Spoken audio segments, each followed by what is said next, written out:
हरिओम। राशि चक्र की 11वीं राशि कुंभ राशि का हम 14/3/2021 से 14/4/2021 का मंथली प्रिडिक्शन जानने की कोशिश करेंगे। कुंभ राशि 11 नंबर की राशि, स्थिर राशि, और उसकी निशानी है कंधे पे पानी का मटका लेके आया हुआ आदमी जो दूर दूर से पानी लेके आता है और दूसरों को पिलाता है। माने कुंभ राशि वाले जातकों की काम ही सेवा करना है।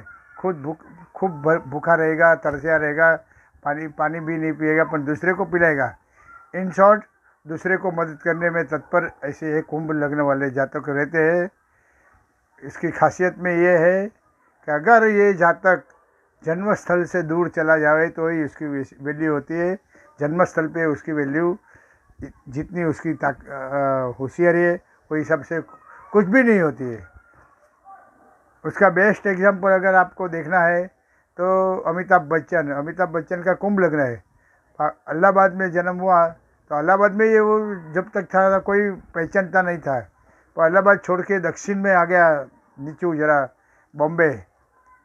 तो बॉम्बे में आ गया तो आज फिल्म इंडस्ट्री का बादशाह बन गया है। ऐसा कुंभ लग्न वाले जातक को मेरी तो खास सलाह है, हो सके तो अपना जन्मस्थल से आप दूर चले जाओ तो ये आपकी कदर होगी। और ट्राई करो कि आप जो जहाँ रहते हो वहाँ से साउथ में चले जाओ तो मकर लग्न हो जाता है।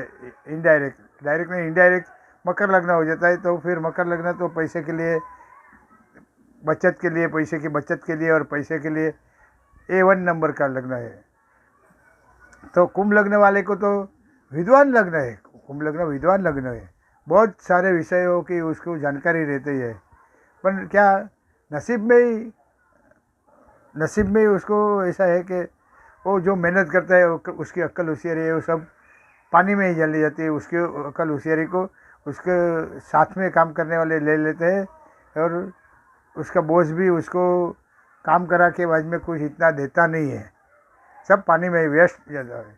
आओ कुंभ लग्न के दूसरी खासियत हम देखेंगे कि 14/3/2021 से 14/4/2021 का ग्रहमान मकर लग्न वाले को क्या फल देता है।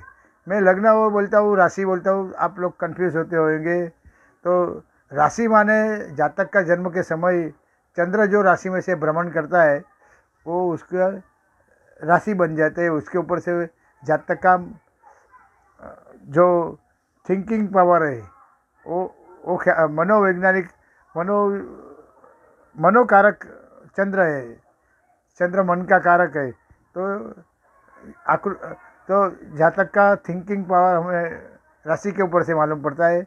और जन्म लग्न माने जातक का जन्म होता है तभी पूर्व दिशा में कौन सी राशि उदय होती है वो उसका जन्म लग्न बनता है। उसके ऊपर से जातक की आकृति और प्रकृति का ख्याल आता है। तो मेरा तो एक मानना है कि daily prediction, weekly prediction, monthly prediction या ईयरली प्रिडिक्शन, कोई भी प्रिडिक्शन में जन्म राशि से भी ज़्यादा जन्म लग्न से अगर प्रिडिक्शन करेंगे तो ज़्यादा हम निकट आएंगे। क्यों, राशि तो जन्म कुंडली में कौन से भी भाव में आ जाती है। आपका कोई भी जातक का जन्म होता है तो ऐसा नहीं कि हर दफे चंद्र जन्म लग्न में ही आ जाता है।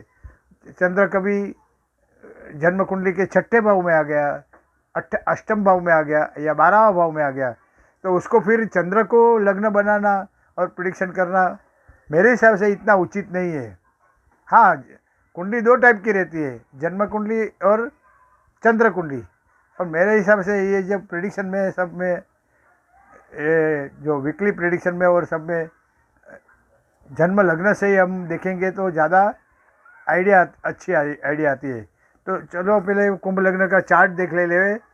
तो कुंभ लग्न में शुक्र और बुध है शुरू में, और शुक्र 17 तारीख को द्वितीय भाव में जाके उच्च का हो जाता है मीन राशि में। और बुध है जो जन्म लग्न में, वो बुध 1 अप्रैल को द्वितीय भाव में जाके नीच का हो जाता है। एक ग्रह उच्च का हो जाता है, एक ग्रह नीच का होता है। पर क्या है कि शुक्र का उच्च शुक्र का उच्च राशि है मीन राशि, और शुक्र ये कुंभ लग्न में शुक्र योग कारक भी बनता है। तो शुक्र का उच्चत्व के हिसाब से मंगल बुध का भी नीचत्व कम हो जाता है, तो बहुत फायदा देता है बाद में। तो लग्न में शुक्र बुध है वो चेंज हो जाता है।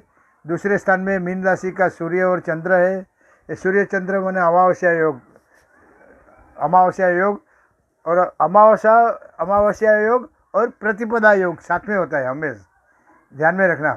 अमावस्या योग और प्रतिपदा योग साथ में ही होता है। जैसे ही डिग्री कली एकदम चंद्र और सूर्य की डिग्री एक ही हो जाती है, एकदम अंश कला विकला प्रतिविकला सब एक ही हो जाता है, तो अमावस्या पूरी होती है। और जैसे ही आधी विकला चंद्र आगे गया तो प्रतिपदा चालू हो जाती है। तो अमावस्या और प्रतिपदा साथ में होते हैं। तो यहाँ पे धनस्थान में, कुंभ लग्न में धनस्थान में अमावस्या और प्रतिपदा साथ में होते हैं। धन के बारे में बहुत बड़ा चेंजेस आने वाला है धन की परिस्थिति में कुंभ लग्न वाले को। और दूसरे भाव में चंद्र पहले दिन है, बाद में वो चंद्र आगे आगे जाता है, पूरा महीना गोल घूम के आता है, वापस मीन राशि में आ जाता है। चंद्र एक राशि में 2.25 दिन रहता है, तो 27 दिन में तो वो तो पूरा राशि चक्र घूम लेता है। अभी तीसरे भाव में मेष राशि का हर्षल है, चौथे भाव में वृषभ राशि का मंगल और राहु है, और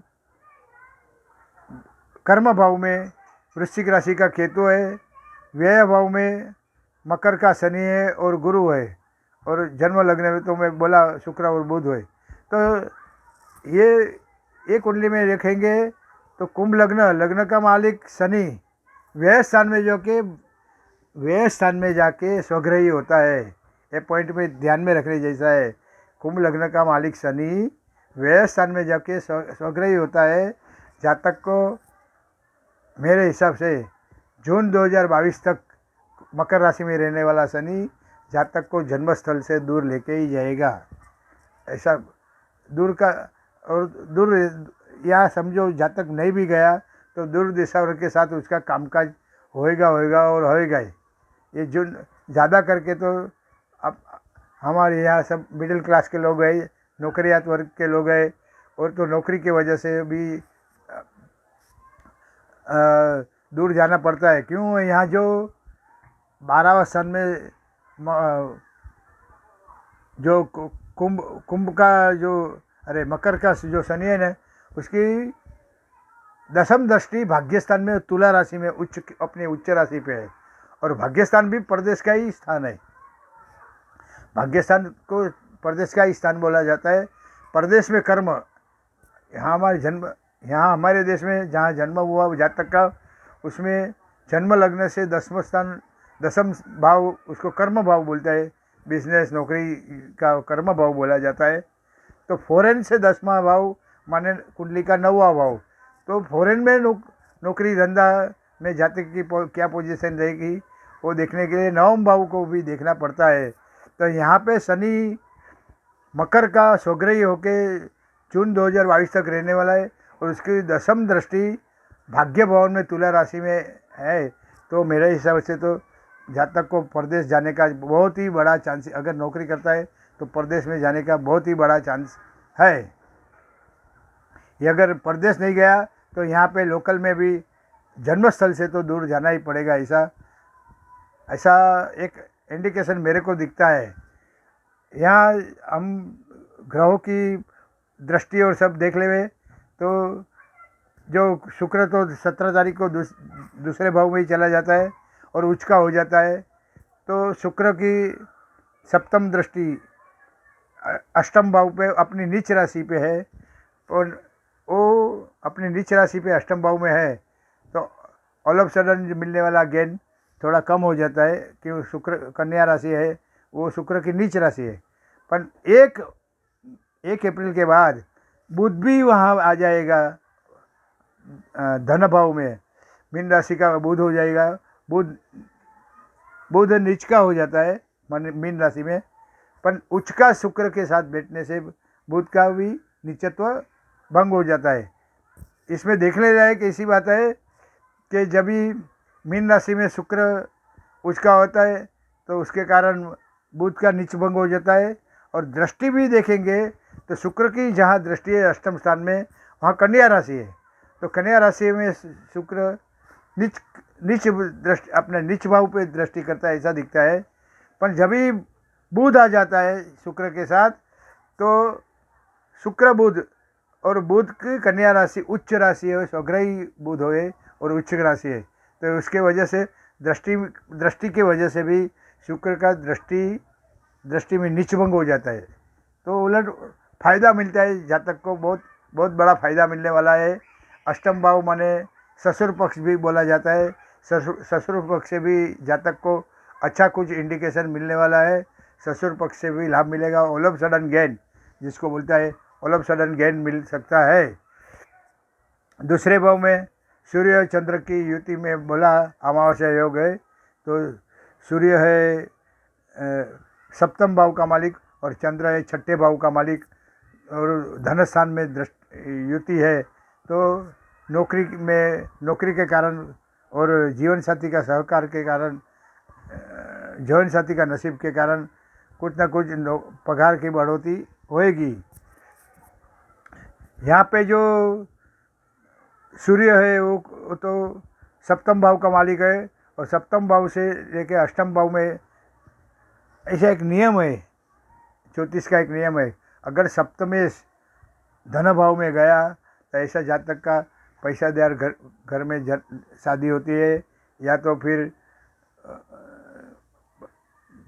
शादी के बाद अपने घर में जो अपनी औरत आती है तो उसके पाई गुण, जो लक्ष्मी का गुण बोला जाता है, तो उसके पाई गुण से जातक का भाग्योदय बड़ा होता है। या तो फिर जो लाइफ पार्टनर बन के आती है औरत, वो खुद भी कमा के जातक को मदद करती है, ऐसा एक नियम है। सप्तम भाव का मालिक धन भाव में गया तो ऐसा तो अपने भाव से 8 में गया, फिर भी एक नियम है ये।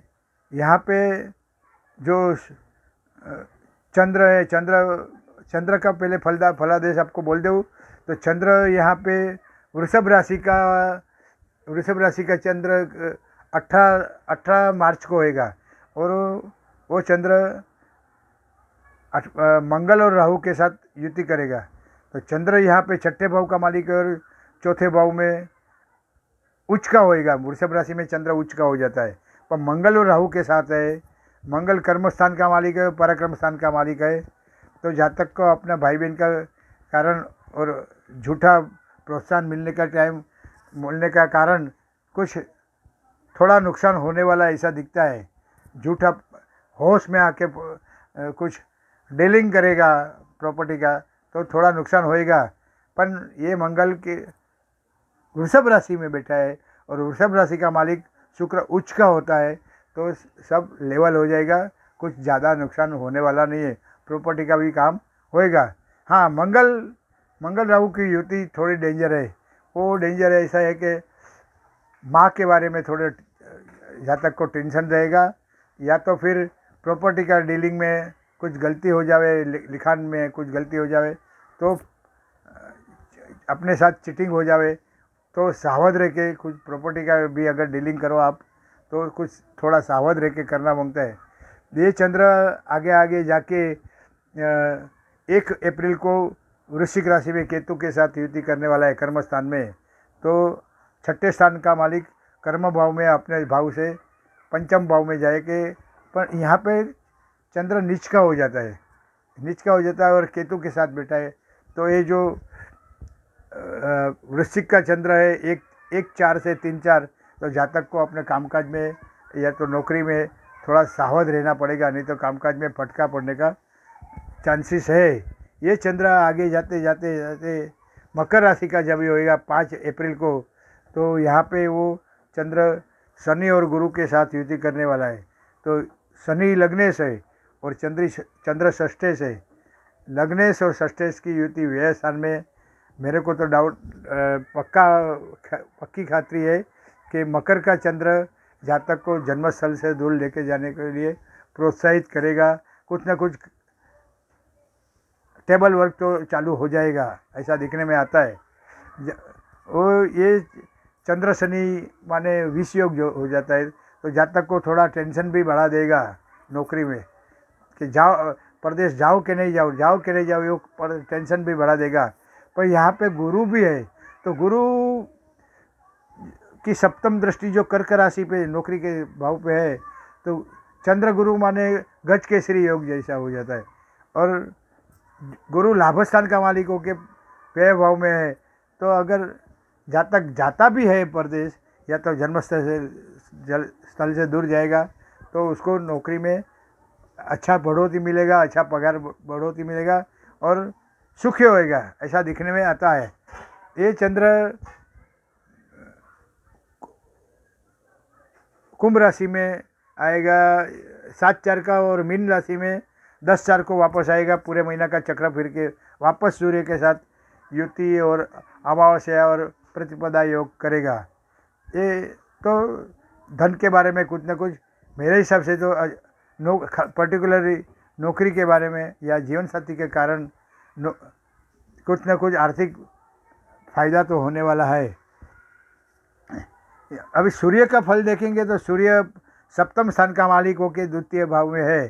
तो मैं अभी थोड़ा टाइम पहले बताया, वैसे या तो पैसेदार घर में शादी होती है, या जीवन साथी के कारण भाग्य का उन्नति होती है, या जीवन साथी खुद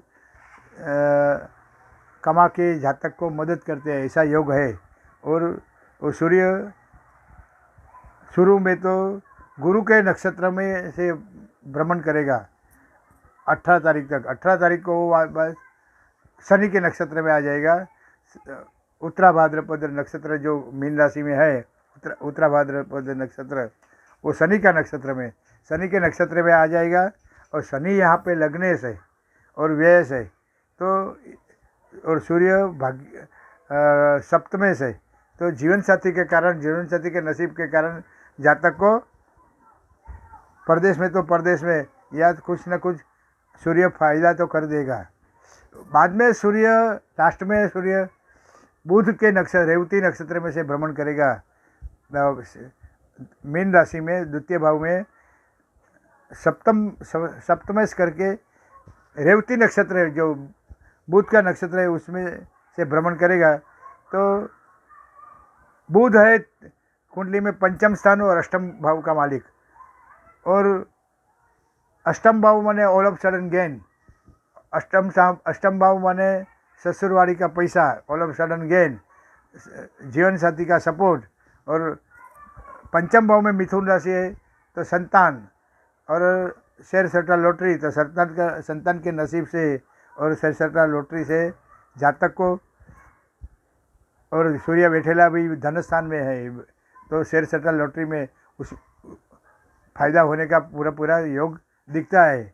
यहाँ आपको बता दूँ कि कुंभ लग्न में मंगल जो चौथे स्थान में है, तो वो पराक्रम स्थान का मालिक होके चौथे भाव में बैठा है। मंगल भूमि का कारक है, और भूमि के कारण माने प्रॉपर्टी के लिए जातक कुछ साहस करेगा, पर ध्यान में रखना अंधा साहस नहीं करने का। क्यों? राहु के साथ युति में है, तो राहु का चित्र हमेशा धुंधला रहता है, परफेक्ट मालूम नहीं पड़ता है, तो थोड़ा संभल के रहना। और मंगल की दूसरी राशि कर्म भाव में है, वहाँ केतु बैठेला है, तो जातक को थोड़ा कामकाज में, नौकरी में थोड़ा सावध तो रहना ही पड़ेगा। ये मंगल की चौथी दृष्टि जीवन साथी के स्थान पे है, जीवन साथी के स्थान पे मंगल की दृष्टि है, और पराक्रम स्थान का मालिक होके जीवन साथी के स्थान पे दृष्टि करता है। तो ये जो पराक्रम भाव है वो जीवन साथी का भाग्य स्थान है। पराक्रम भाव है ना, कुंडली का तीसरा भाव जो पराक्रम भाव है वो जीवन साथी का भाग्य स्थान है। क्यों? अपना जो जन्म लग्न है उससे 9वां स्थान वो अपना भाग्य स्थान है, तो अपना जीवन साथी अपने 7वें स्थान से देखा जाता है, और 7वें स्थान से 9वां स्थान माने पराक्रम स्थान, तो जीवन साथी का भाग्य हो। और वहाँ के मंगल की राशि है, और मंगल की दृष्टि जीवन साथी के स्थान पे आती है, तो जीवन साथी का भाग्य और जीवन साथी प्रॉपर्टी के कामकाज में बहुत मदद में आने वाले हैं। ये मंगल की सप्तम दृष्टि कर्म स्थान पे स्वग्रही है, इतना अच्छा है स्वग्रही है, तो जातक को अपना काम करने का उत्साह बहुत बढ़ेगा। पर केतु होने की वजह से थोड़ा सावध रहना पड़ेगा। जरा जरूर से ज़्यादा जल्दीपन किया और आवेश में आके कुछ भी सोच लिया तो नुकसान भी हो सकता है। ये मंगल की अष्टम अष्टम दृष्टि लाभ स्थान में है और लाभ स्थान का मालिक गुरु व्यय स्थान में जाके मंगल की उच्च राशि पे दृष्टि करता है, उच्च राशि में बैठेला है। तो जातक को कुछ न कुछ कर्म के मित्र मंडल के सहाय से परदेश का काम होने का चांसेस है, परदेश का योग बनता है मंगल के कारण। कैसा इनडायरेक्ट देखो, मंगल की अष्टम दशा लाभ स्थान में, उधर धन राशि है और धन स्थान का मालिक, धन राशि का मालिक गुरु व्यय स्थान में जाके बैठेला है, वहाँ वो मकर राशि में, माने मंगल की उच्च राशि में बैठेला है। तो ये इनडायरेक्टली मंगल सपोर्ट करेगा जातक को परदेश में अच्छा, माने परदेश माने जन्मस्थल से 500 माइल से ज़्यादा दूर, तो उधर फायदा होएगा। यहाँ पे हम देखेंगे कि 12 स्थान में जो शनि है, लग्न शनि, उसकी तीसरी दृष्टि धन स्थान में और कुटुंब के स्थान में है और सूर्य के ऊपर है। तो सूर्य शनि ऐसा तो पिता पुत्र है, पर साथ में दोनों शत्रु भी है। तो जातक को अपने पिता के साथ थोड़ा बहुत मतभेद होने का चांसेस है, पर उच्च का शुक्र सब बाजी संभाल लेता, क्योंकि शुक्र ये कुंडली में योग कारक और बाधक दोनों है, योग कारक और बाधक दोनों है। उसका बाधकपना दूर कर दिया तो योग कारक करके शुक्र बहुत अच्छा फल देने वाला है। और मीन राशि में शुक्र एकदम उच्च का बैठ गया है, तो मीन राशि का शुक्र जब तक है, जातक को पैसे का बहुत बड़ा लाभ मिलने वाला है, ऐसा दिखने में आता है। ये शनि की सप्तम दृष्टि छठे भाव में, नौकरी के भाव में है, तो नौकरी में थोड़ा मन उदासीन रहेगा, क्योंकि कर्क राशि है, कर्क राशि का मालिक चंद्र शनि 20 योग बनता है, तो नौकरी में थोड़ा उदासीन वलन होएगा। फिर भी बचाव का काम गुरु करता है। गुरु यहाँ पे व्यय भाव में रह के सप्तम दृष्टि से नौकरी के भाव में अपनी उच्च राशि पे दृष्टि करेगा, तो नौकरी में भी बाजी बिल्कुल बिगड़ेगी नहीं। गुरु बचाव करेगा, लाभ स्थान का और धन स्थान का मालिक होके गुरु जातक को धन लाभ भी देगा और लाभ भी देगा। यह ऐसा दृष्टि सब देखनी पड़ती है। शनि यहाँ जो बैठेला है वो जून 2022 तक है, और वो ये शनि अपनी दशम दृष्टि भाग्यस्थान पे अपनी उच्च राशि पे है, तो जातक का जून 2022 के पहले बहुत बड़ा भाग्योदय होने वाला है, ऐसा इंडिकेट करता है। गुरु की जो व्यय स्थान में गुरु है, उसकी पंचम दृष्टि मंगल के ऊपर है। गुरु मंगल माने महालक्ष्मी योग, मंगल पराक्रम स्थान का और कर्म स्थान का मालिक है, और गुरु धन स्थान और लाभ स्थान का मालिक है। ये दोनों का संबंध आ गया तो पैसे का तो बहुत बड़ा फायदा होने वाला है। और मेरे ख्याल से तो जब तक लंबा चला जाए जन्मस्थल से तो उसके लिए अच्छा है। ये गुरु की सप्तम दृष्टि तो बोला आपको छठे भाव में, जहाँ कर्क राशि अपने उच्च राशि है, तो नौकरी में तो बढ़ोतरी करेगा ही। ये गुरु की नवम दृष्टि अष्टम स्थान में है। अष्टम स्थान माने ऑफ सडन गेन, अष्टम स्थान माने ससुर पक्ष का स्थान, ऑल ऑफ सडन गेन का स्थान। वहाँ पे कन्या राशि है, कन्या राशि पर गुरु की दृष्टि है, और कन्या राशि का मालिक बुध भी अष्टम भाव पे दृष्टि करता है। शुक्र भी अपनी नीच राशि पे दृष्टि करता है, पर शुक्र का नीचभंग दृष्टि में नीचभंग योग हो जाता है। तो सब रिश्ते मेरे ख्याल से तो जातक को अगले 1-2 महीने तक जीवन साथी और जीवन साथी के कुटुंब की तरफ से बहुत बड़ा फायदा मिलने वाला है। जातक को प्रैक्टिकल बनने की जरूरत है। यहाँ पे जो मंगल का हो गया, सूर्य का हो गया, चंद्र का हो गया, जो कुंभ लग्न है, और कुंभ लग्न वाला को जो मैं तो हर दफ़े सलाह लेता हूँ, सलाह सबको देता हूँ कि कुंभ लग्न के जातक को जन्मस्थल से दूर चला जाना ही अच्छा रहे, उसका जीवन का भाग्योदय होएगा। और जितना हो सके उतना साउथ में चला जाए तो बहुत अच्छा है। क्योंकि साउथ में जाने से मकर राशि का लग्न हो जाता है वहाँ, तो मकर राशि मकर लग्न वाले तो जातक पैसे के बारे में बहुत नसीब वाले रहते हैं। वो कर कसर से एक एक पैसा खर्च संभल संभल के एक एक पैसा का खर्च करता है और पैसे की बचत बहुत ज़्यादा करता है। यहाँ पे कुंभ लग रहा है तो शुक्र योग कारक और बाधक है, तो पहले बाधक उसका ऑब्स्टेकल डालने का जो गुण है, ऑब्स्टेकल डालने का उसको कम करना मांगता है। तो क्या करने का, शुक्रवार को सुबह उठ के खट्टा मीठा फल थोड़ा खा लेने का। ये संतोषी माता का शुक्रवार नहीं है, संतोषी माता के शुक्रवार में तो खट्टा मीठा फल खाने की मनाही है। ये ग्रहों के ऊपर से बोलता हूँ, शुक्र का अमल खट्टे मीठे पदार्थ के ऊपर है। तो शुक्रवार को उठ के सुबह खट्टा मीठा फल खा ले, उसका जूस बना के पी ले, और ओम शुम शुक्राय नमः, ओम शुम शुक्राय नमः का एक माला करो। और कोई गरीब को पूरे दिन में कोई गरीब को एक खट्टा मीठा फल का दान करो। ऐसा करते करते करते 21 शुक्रवार हो जावे तो 1 मीटर मल्टी कलर रंग का कपड़ा लेने का। शुक्र का कलर मल्टी कलर बोला जाता है, मल्टी कलर रंग का कपड़ा लेने का। उसमें एक नहीं तो 1.25 किलो जितना खट्टा मीठा फल रखने का, एक श्रीफल रखने का, और उसको बांध के दक्षिणा के सहित ब्राह्मण को देने का, और ब्राह्मण को बोलने का ये शुक्र ग्रह का दान है, ऐसा आप संकल्प करो। मैं हर दफ़े बोलता हूँ मैं हर दफ़े बोलता हूँ, सच्चा ब्राह्मण संकल्प करके ही दान स्वीकार करता है, और संकल्प करके ही दान स्वीकार करेगा तो ही जातक को उसका फ़ायदा मिलेगा, नहीं तो फ़ायदा कुछ मिलता नहीं। और जातक को लाइफ टाइम शुक्रवार को कुछ न कुछ खट्टे मीठे फल का दान करते ही रहने का, ये ऐसा एक नियम है। और यहाँ पे चतुर्थ स्थान में जो मंगल और राहु की युति अच्छी नहीं बोली जाती। चतुर्थ स्थान माने हृदय, तो चेस्ट का प्रॉब्लम ना हो जावे, औरत लोग को ब्रेस्ट का प्रॉब्लम ना हो जाए, वो ख्याल करना पड़ेगा।